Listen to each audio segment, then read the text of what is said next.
এই নির্বাচনটা 53 বছর মধ্যে একটা ভালো নির্বাচন দেখি নাই, রাষ্ট্রের কোনো গুণগত পরিবর্তন দেখি নাই, এবং যারা অপরাধী, খুনি, টাকা পাচারকারী, দুর্নীতিবাদ, সন্ত্রাসী, তাদেরও বিচার দেখি নাই। এই যে ব্যর্থ এবং স্বাধীনতা যুদ্ধের যে মূল চেতনা ছিল সাম্য, মানবিক মর্যাদা, সামাজিক সুবিচার, এটা আমরা দেখি নাই। কাজে এইটাকে একটা দীর্ঘদিনে হারানো ঐতিহ্যটাকে ফিরিয়ে আনার জন্যে, না, সেই ঐতিহ্য ফিরিয়ে আনার জন্য তো আপনার ইসলামী দলগুলো একটা অন বক্স পলিসিতে আসলেন যে একটা আমব্রেলার নিচে আসবেন, কিন্তু থাকতে তো পারলেন না। না, থাকতে পারিনি, এটা কেউ বলে নাই।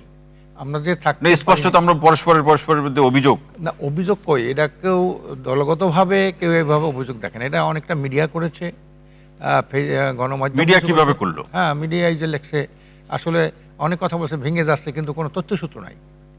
অনেক কিছু গণমাধ্যম বলছে ভেঙে যাচ্ছে, আর সংবাদ সম্মেলন হলো না, তার মধ্যে তার একটা না, এই যে এখন ভাই আপনি সিনিয়র মানুষ এবং আপনার আলোচনা সবসময় আমরা গুরুত্ব সহকারে শুনি, সকলের আলোচনা শুনি। আজকে যে নির্ধারিত সংবাদ সম্মেলন হলো না, এটা তো একটা ইঙ্গিত দেয়, এটাকে আপনি অস্বীকার করতে পারবেন না। ইঙ্গিত তো ভালো ইঙ্গিত দেয়। কি ভালো ইঙ্গিতটা কি? ভালো ইঙ্গিতটা যে আরো আলাপ আলোচনার মাধ্যমে পরবর্তীতে সাংবাদিক সম্মেলন হবে, সাংবাদিক সম্মেলন তো এটা করতেই হবে, এটা আরো অধিকতর।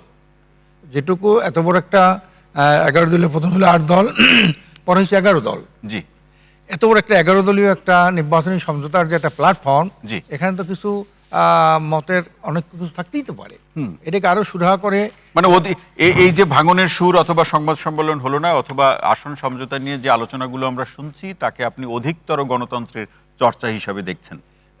ভালোর জন্য আমি এখনো পজিটিভলি দেখি এটা, যে আরো সময় সাপেক্ষে আরো একটা ভালো সুখবর আমরা জাতিকে দিতে পারবো। মানে সময় কথা বলবে, সময় কথা বলবে।